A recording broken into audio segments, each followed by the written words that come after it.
it's about working together, but once it's actually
Bon dia, bon dia.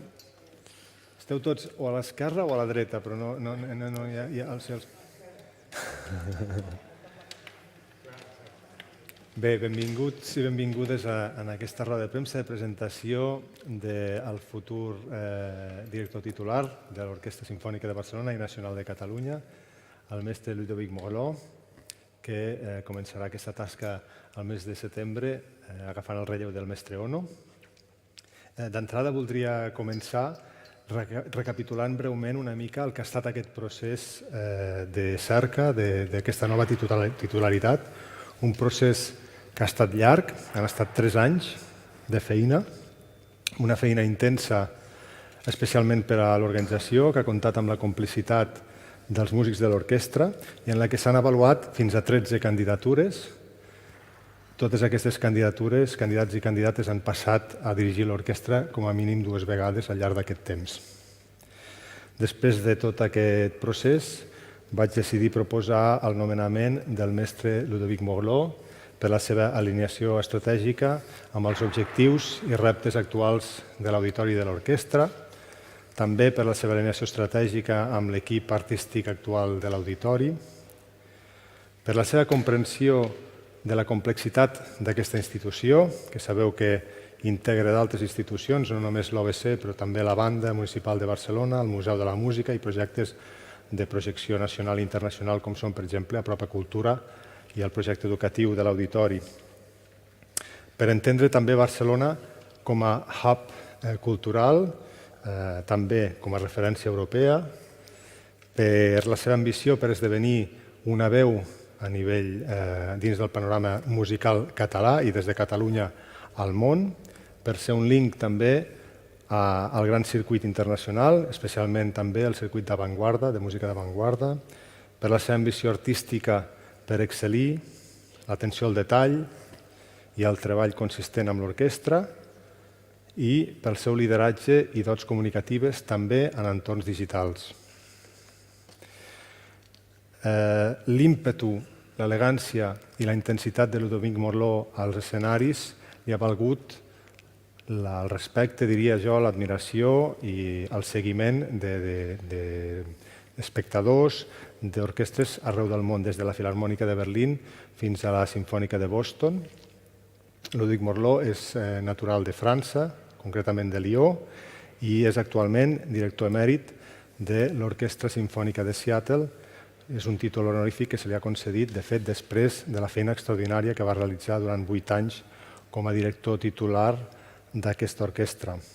De l'època de Seattle en destaquen propostes innovadores de programació amb una gran diversitat de gèneres i repertoris i la realització d'una vintena, diria jo, d'enregistraments per als quals va aconseguir fins a 5 premis Grammy i, a més, sota el seu lideratge es van dur a terme una gran quantitat d'encàrrecs d'obres de nova creació, amb algunes d'elles tan reeixides com, per exemple, Ecomotion, de John Luther Adams, que l'any 2014 va rebre el Premi Pulitzer.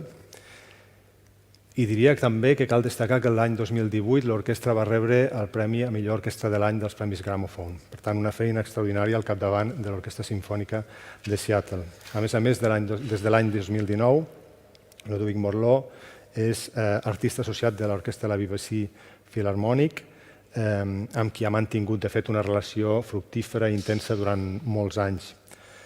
El mestre Morlot, com us deia, dirigeix les millors orquestres, les grans orquestres internacionals, podríem anomenar-ne moltes, la Filharmònica de Berlín, l'Orquestra Concertgebouw, l'Orquestra del Festival de Budapest, l'Staatskapelle de Dresden, la Filharmònica de Londres, etc.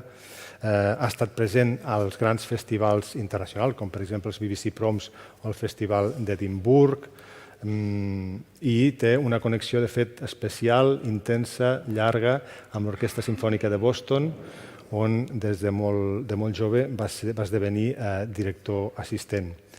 En l'àmbit operístic, Ludovic Morlot també ha realitzat nombrosos projectes, en moments tan destacats com, per exemple, del 2012 al 2014 va ser director de la Monet, de l'òpera de Brussel·les, i, de fet, segueix trobant espai al seu calendari per dirigir òpera al llarg de l'any. Abans ho comentàvem, sense anar més lluny, amb la inauguració aquesta temporada de l'Òpera de Seattle dirigint la Valquíria. Ludovic Morlot ha estat també molt actiu en el terreny pedagògic.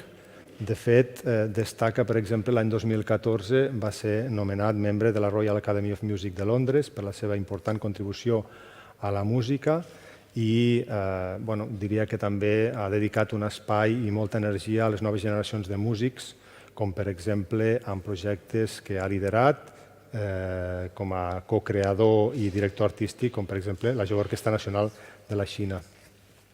Crec sincerament que amb Ludovic Morlot al capdavant de l'OBC es posiciona internacionalment per a defensar el paper que la música simfònica ha de jugar al segle XXI. Morlot ha demostrat ser capaç d'impulsar el creixement artístic de grans formacions que, sota el seu lideratge, han aconseguit grans fites. La modernitat i el rigor formen part del seu ADN com a artista i això es fa present en tot el que fa, des de la gestió fins a l'escenari. I diria que és un artista amb plena consciència dels reptes de la societat actual. Ara, si us sembla, farem una petita conversa, entrevista amb Ludovic. Aquesta conversa serà en anglès. Si teniu dubtes i preguntes, les podeu adreçar directament a l'Aleix Palau o al canal de YouTube i les anirem adreçant al final de la conversa, qualsevol cosa que voleu comentar.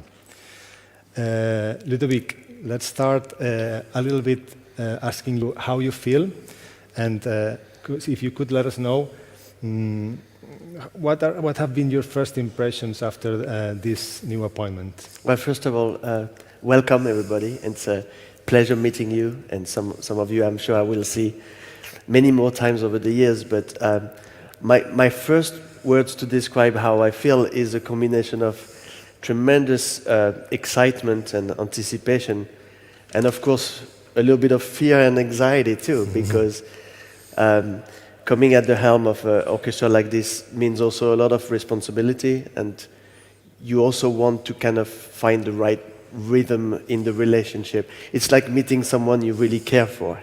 You know, you want to build a relationship without damaging it in any ways too soon or too late, you know, and you want this to be a very special relationship. So there's anxiety combined with exuberant excitement. So that's my feeling here. You know, listening of all the achievements, you know, I almost feel I could retire now, but I just feel now it's to take on a new challenge is what makes us artists really wake up in the morning and remind ourselves why we wanted to be musicians in the first place, was to create emotions. And when you meet a new orchestra, new audience, a new team to work with, because I could go on also saying that one of the thing that really excited me to come here to collaborate with this orchestra was to see what direction this whole organization was going into, particularly since you got here. I was really excited to be feeling that I could come into an environment where, yes, I do the work with the orchestra artistically, but I know I have tremendous support from outside of the stage as well. So the music cannot happen without that mix of great environment and great support. So I thank you for your trust in giving me that opportunity, thank you. Which I see as a privilege. It really is. So thank you. It's an honor for us to have you here. You almost answered my next question, or partly answered it, which was that during this process, what made you think that the OBC and Auditory could be your next step in your career? And I was thinking of the team. I was also thinking of the artistic project, or I don't know, Barcelona and its attractiveness, no? Well, so many things, but I think also a lot of things that are unknown to me made it especially exciting and appealing.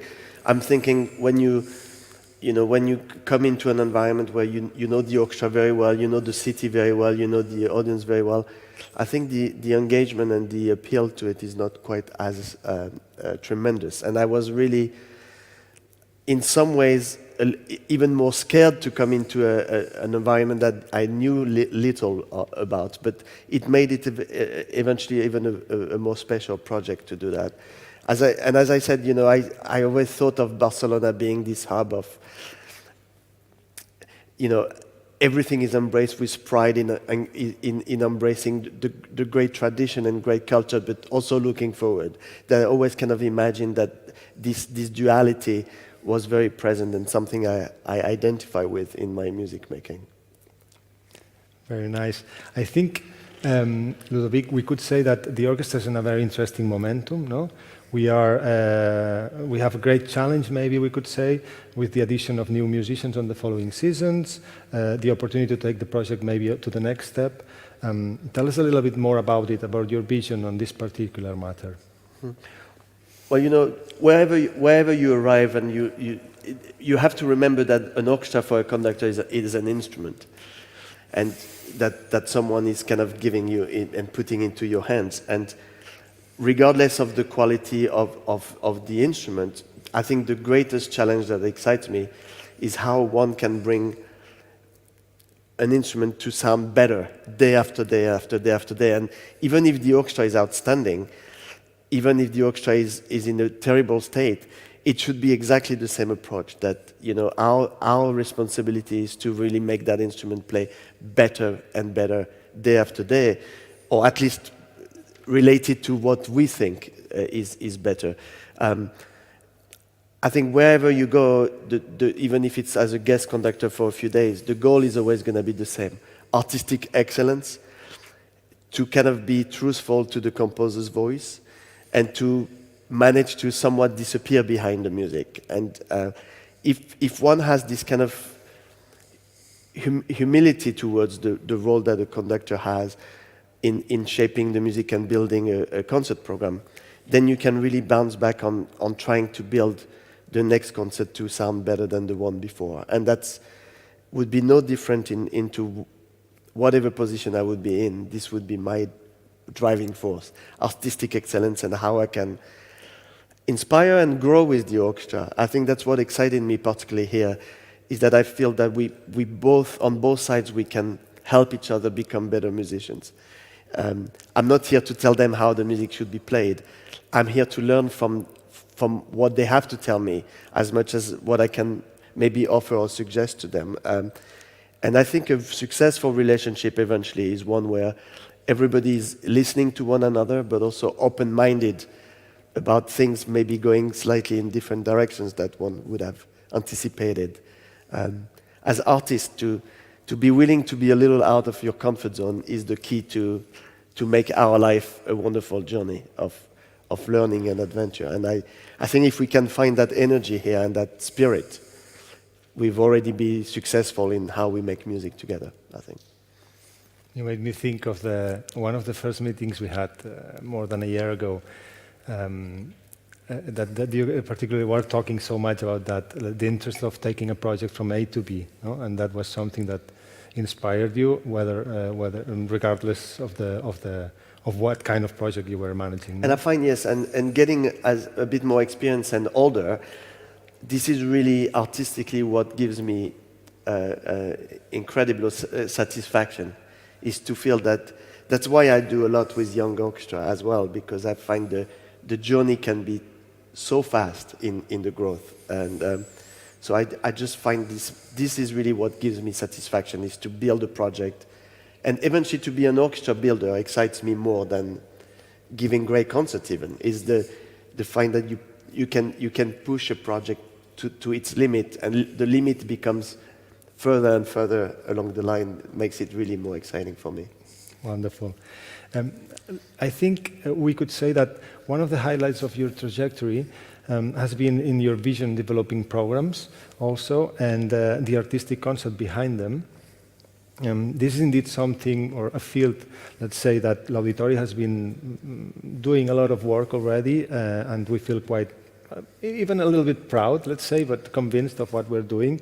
And tell us a little bit more about how you are thinking of broaden, of enlarge the orchestra repertoire, and what would be a little bit your next steps on that?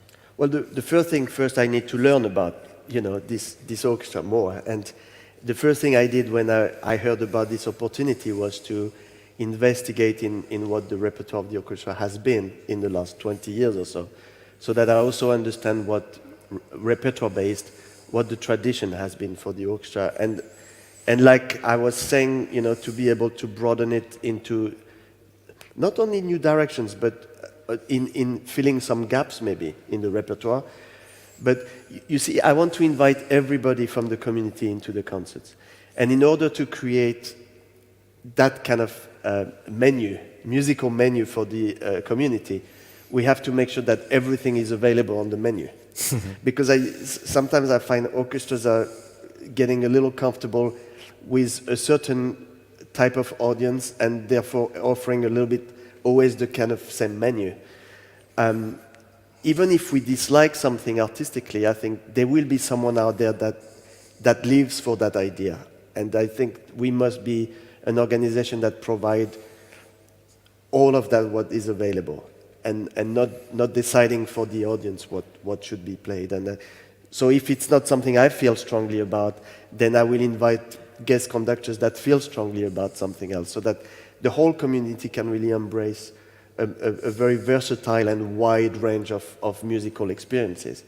So I think every concert will be a little different. I also find I have a bit of a reputation to do maybe a bit more new music than some of my colleagues, but I just find by sometimes being creative in putting in the same program music from different origins and influences, one hears the music we're familiar with a different approach. I'm thinking, if you hear a program that is all Beethoven, let's say Beethoven Symphony 5 and 6, to be very standard, it is wonderful. And there will be concerts like this. But I think sometimes it's nice to hear the Fifth Symphony of Beethoven with completely different environment musically, sonically, so that we hear the modernity of the Fifth of Beethoven, even 250 years later. And I think to be able to juxtapose repertoire that informs what the first auditions of those pieces might have been 2 or 3 centuries ago can be a very, very exciting tool as well. So it's not so much about doing new music as just informing also the music that we know better to sound fresh and different again. New music is important, and I think it's part of our mission is to work with living composers and living artists, which is much easier in a way because we can collaborate live rather than, when I speculate. I find that working with Haydn and Mozart is the most challenging for us because eventually you can't just take the phone and ask the question. So I enjoy the collaborative aspect of working with living composers, but more in the essence of continuing and embracing a tradition and building on tradition. Yeah, so talking about new music, that's one of the fields we've been developing in the last years in Auditori. Another field that we've been working, taking a step, is in the musical heritage, especially Catalan music, and also trying to make a kind of a statement or bring some light to female composers, for example. Those are other fields where you've been working, and I know that you've started your research also in the Catalan music world. Maybe you could tell us a little bit about your first impressions on that. Yeah, well, I mean, this is going to be, I'm very curious, and I spend a lot of time studying and reading about new things, and so I'm sure it's a field where I feel that I start with a little disadvantage, not knowing so much about it, but I want to see it as an advantage too, that I come to exploring those new voices with a completely new set of ears, and and I started listening to a lot of and reading a lot of new Catalan music. What is important to me beyond that it's woman composer or what's cool of Catalan music is really to kind of feel that I have a connection, personal connection to those music, and I will perform only the music on stage that I believe I can be an ambassador for. And again, there will be room for other people to come and defend the music they believe in. But for me now, the journey is to start identifying the Catalan composers that I have a special connection with, and that I just want to do it. So it's not just going to be programming Catalan music. It's going to be programming Catalan composers that I feel maybe I can bring something special to, and that if it happens to be a woman composer, even better, but the first thing will be to find that special connection for sure. Great. I think we could say that being a concert hall with an orchestra, or as I like to say, being an orchestra that owns a concert hall, makes the project much bigger and exciting somehow, no? In the ELP world, for example, our Education, Learning and Participation project, we have a great international recognition with lots of experience and successful projects. And I know that you are very keen to developing that aspect also of the orchestra. Maybe you could tell us a little bit of, I don't know, some examples of your past experiences with Seattle or other projects you've... Yeah, I mean, this organization is doing so many things right already, but indeed, to push those formats of concerts where we feel that we are reaching out to a community is going to be even more important. Coming out of this pandemic, of course, we've realized that it's not good enough to wait for the audience to come and meet with us here in the concert hall. So my idea, I mean, I can tell you a few things that I did in Seattle, but they will be different here because we're dealing with a different community, different projects. But I started a late night series in the lobby where it was actually 10 p.m. on a Friday night, 1 hour concerts, only new music, small audience, but in a very casual context. I think sometimes people are a little afraid of the formality of coming to the concert hall. So we had sofas and blankets on the floor and pillows, and people would actually be able to drink a glass of wine during the music. And that allowed us to actually welcome a lot of new people into the concert hall. It was a great invitation and first step.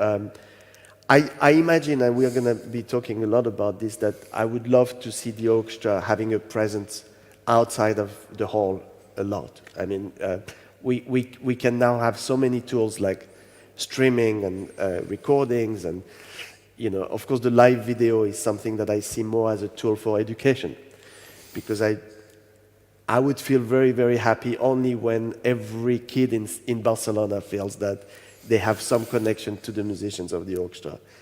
Not so much to me, but to what we do. So that even if it's a small memory, 20 years from now, they feel comfortable coming into hearing a concert. And so this is going to be one of my responsibilities, to really be active in creating those opportunities. It could be that we stream directly to the classrooms in schools, which is something that would be very exciting and maybe a bit new for many people.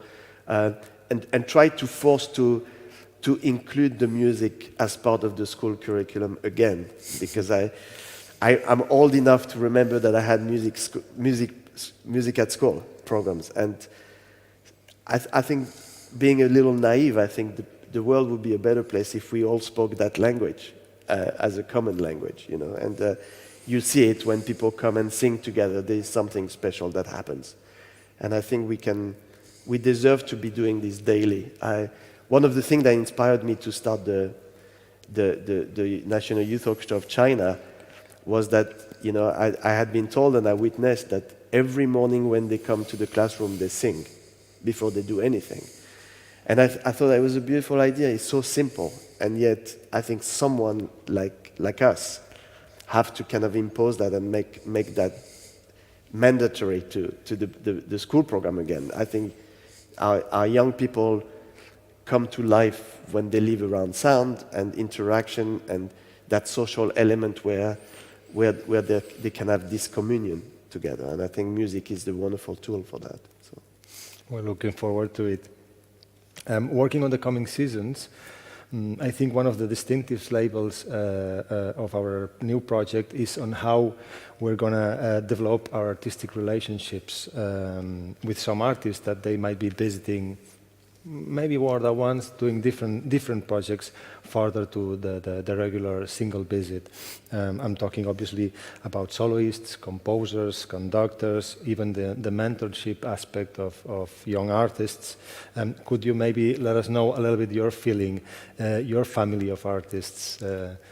Yeah, I mean, how ideally I want that family of artists to grow and keep growing, but obviously, over the last 20 years, I've had the chance to work regularly with artists that I felt more naturally connected to. So I think this is one of also an advantage when an orchestra changes leadership artistically, is that, you know, you also get a chance to kind of see a new family of artists, and this I will naturally include, but it's not going to be very surprising to you that I will want to also really be curious about creating new relationship. I want to, very selfishly, I want to use this time to keep growing as a musician.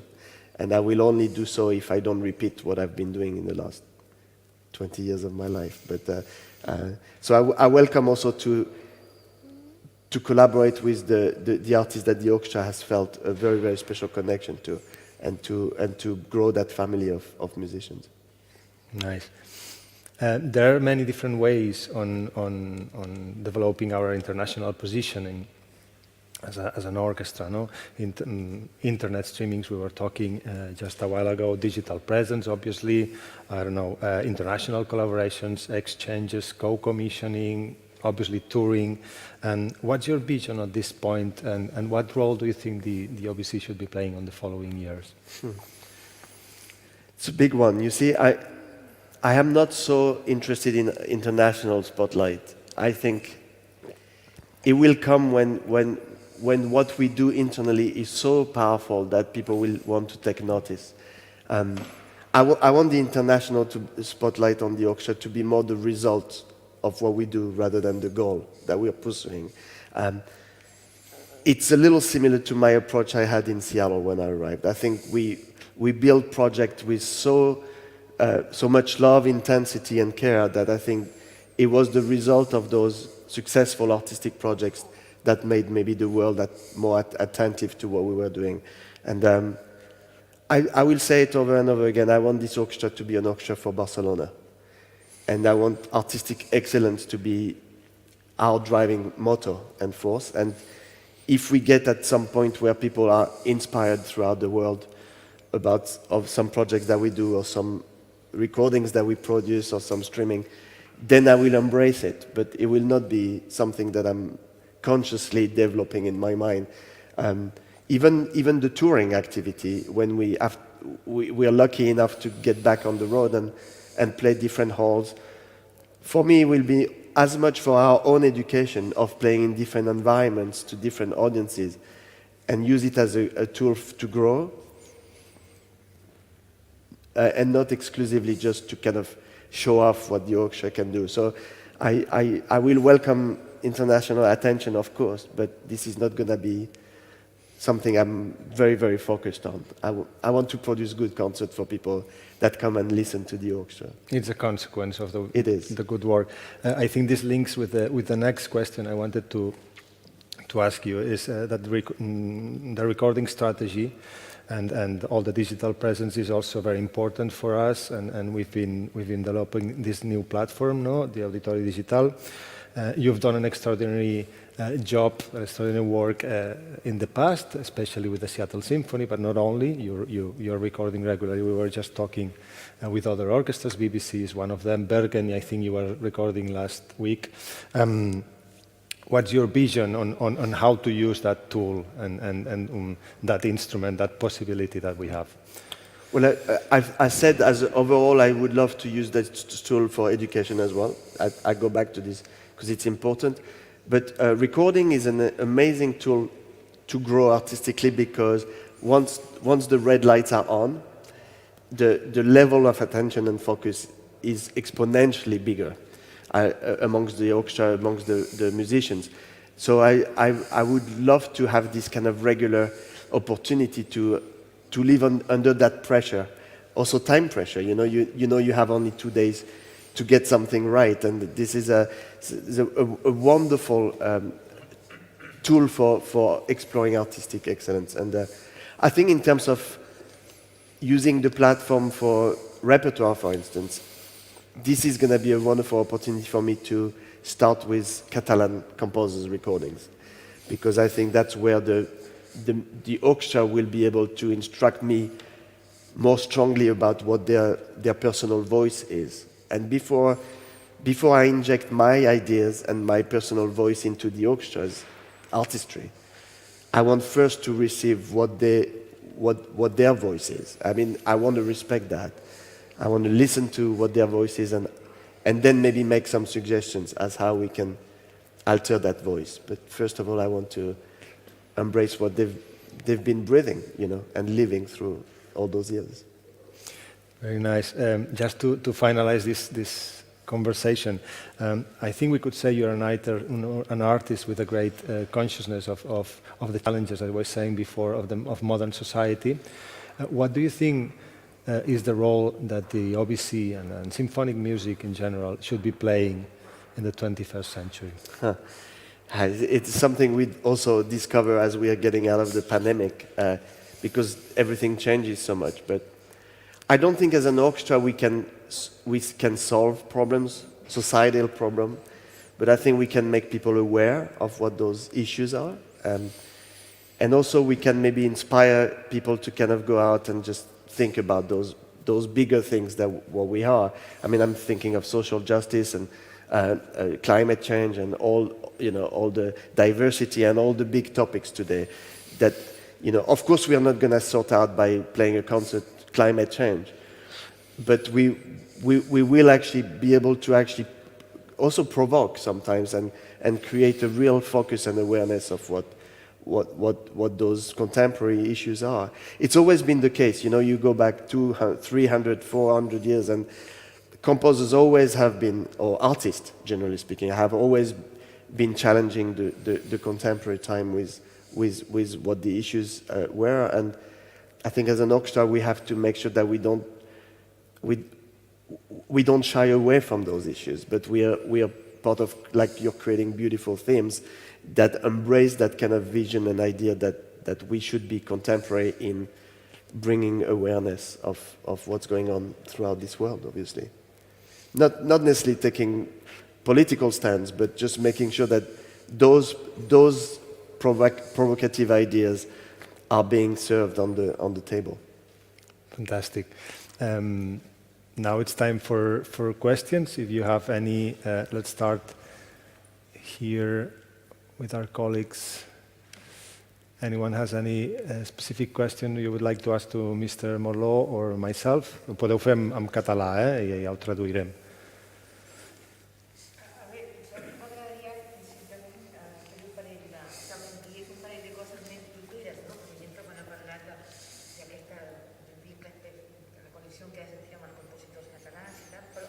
Quins són els seus compositors, per exemple, de referència? Quins són els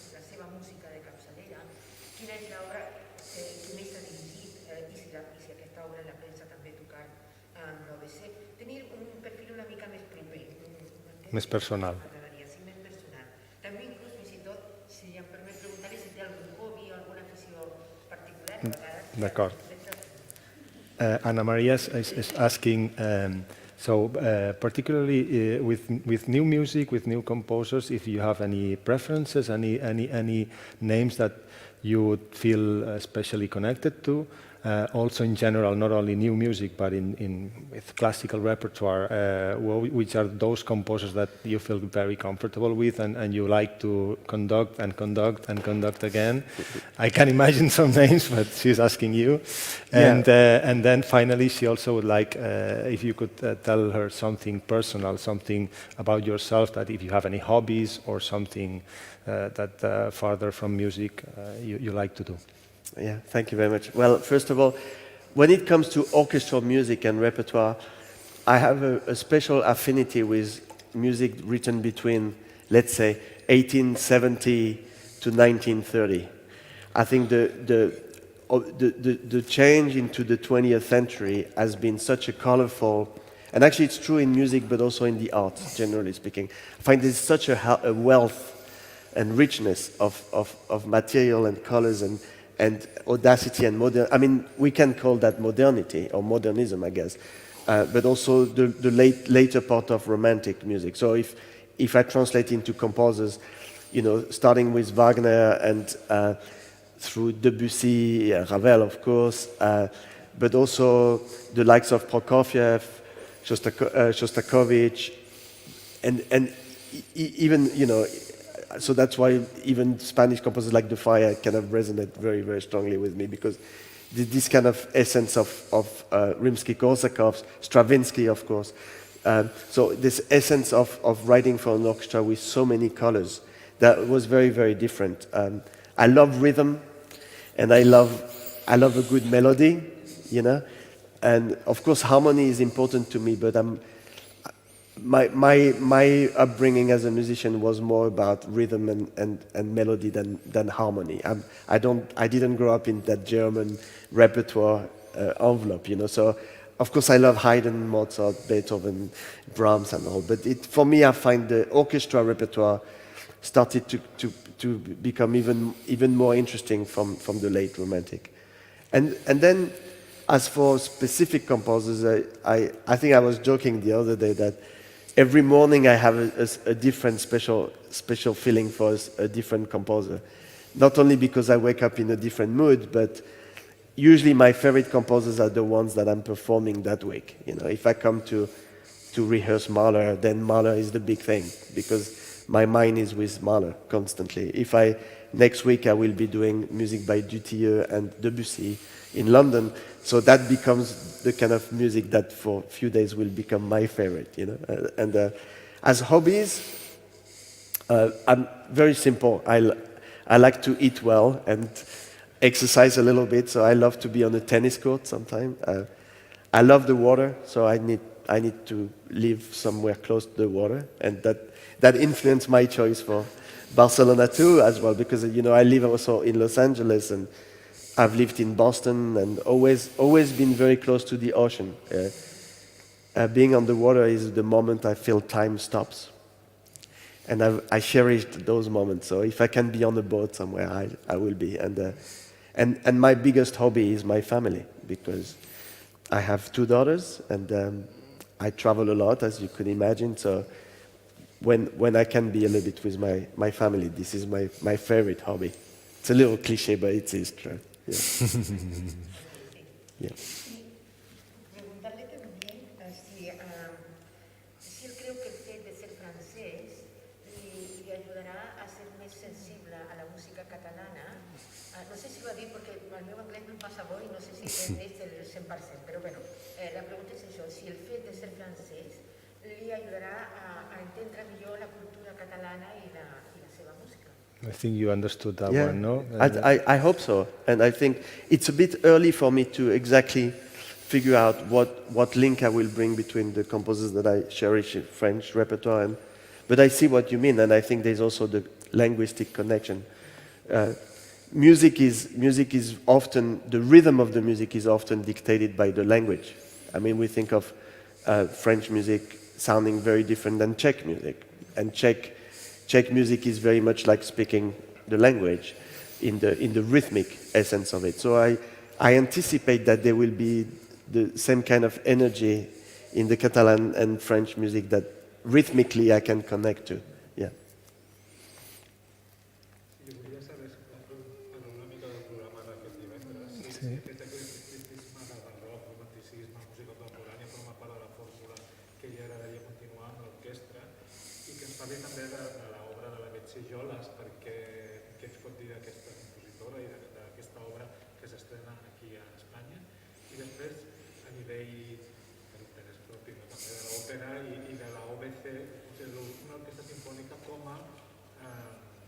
Interpreta d'òpera, per què no?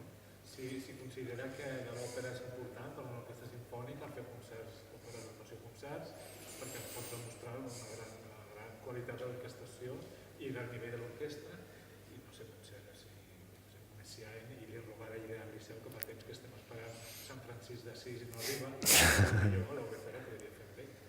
Molt bé. So he started asking about the program this week, which is he's asking if it's a good example of the way we are thinking on the future programs. The fact that it's so eclectic, and it goes from Baroque to late Romanticism, and even on the new creation or like recent creations. Maybe I can answer that part already. It is not necessarily relevant to think that this is going to be driving our programs in the future. I want every program to be different. I want every program to be a bit of a surprise. So there will be complete Beethoven programs. There will be nights where there is much more heavily new music or something that is maybe newer to the community or the orchestra.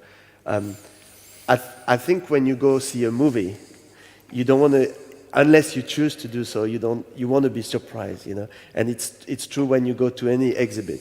And I think going to a concert should have this performing arts dynamic so I will not create a model of concerts. I think I will experiment with different things and also learn from what the audience maybe responds more generously to. But I think a concert should be a bit of a, you should feel comfortable sometimes embracing something that you know and just opening new windows so that when you leave the concert hall, you keep that curiosity alive. And that's going to be my goal. Yeah. So the next question was about Betsy Jolas and why her and what could you tell us about her? Well, Betsy Jolas is 95 years old this year. So I think it was a great opportunity to celebrate this wonderful woman composer. She's kind of the woman version of Pierre Boulez for us, you know, in France. But also she has this dual identity between France and America that I relate to very, very strongly. So her music is only being, I want to say, really rediscovered more. And the later pieces that she wrote for big orchestra, for Berlin Phil and Boston Symphony, were actually quite recent commissions.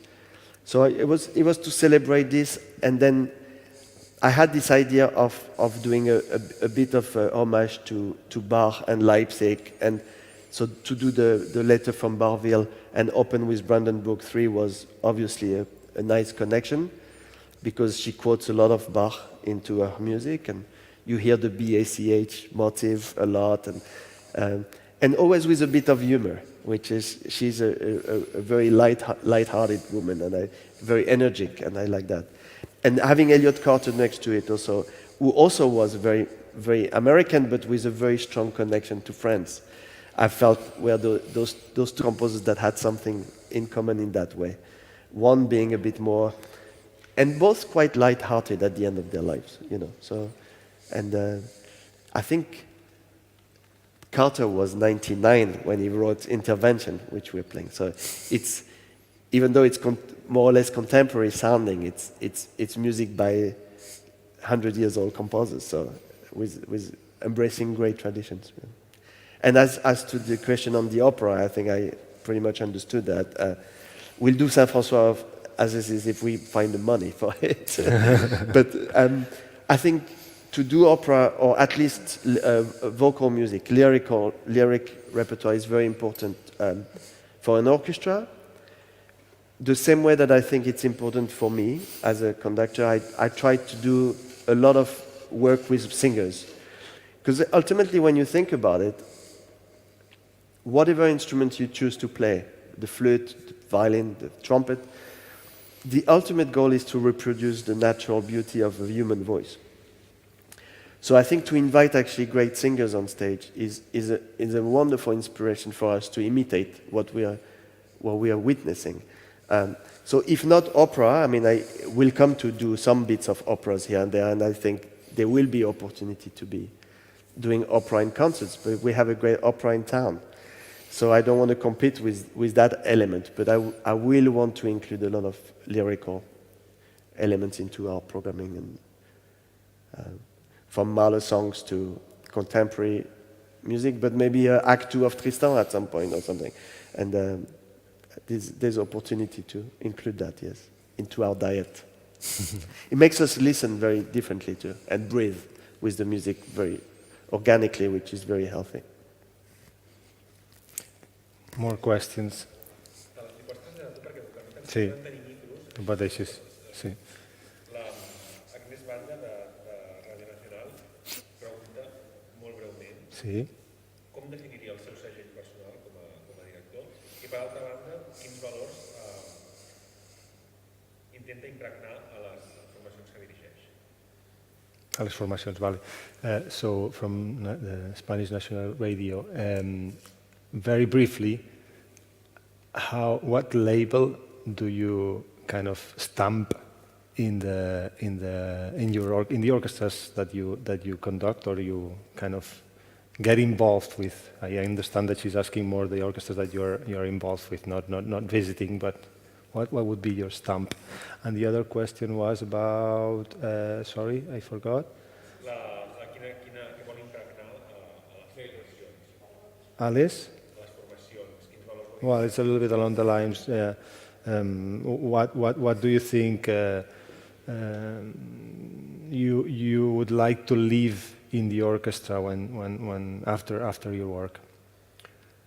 I think the understanding that we play as a chamber music group. So collaboration, I think the collaborative element is my stamp.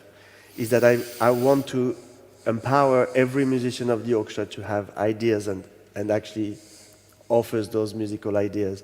At the end of the day, I have to kind of have this last word on things, but I'm usually attracted by working with orchestras that have that collaborative approach. And I like to think that a Mahler symphony is an extension of a Haydn symphony with more bodies on stage, right? So of course, the stamp is the sound eventually for a conductor, because if I summarize in one thing, that's how you define the sound that you represent.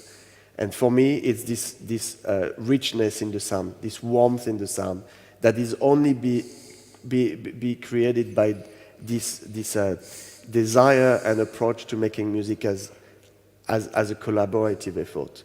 I hope it kind of summarizes what I'm after. But so in terms of legacy, each time I leave an orchestra, I hope my legacy is to have created more richness in the sound, and so that you know when you turn on a recording and you sometimes recognize an orchestra or a conductor or a pianist, or it's often because of the sound, and sound is to do with space and time, and but also with singing quality. So I'm really after that, and it all comes from listening, very, very, very, very, very hard.